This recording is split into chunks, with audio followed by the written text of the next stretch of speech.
Good morning everyone. Ito gawa tayo ng chapati na may carrots, ha? So, ayan lang yan. Tiklopin natin ng ganito. Ayan.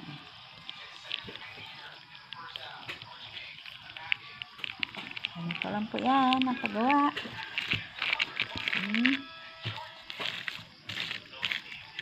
Sado po natin ang gilid at gilid.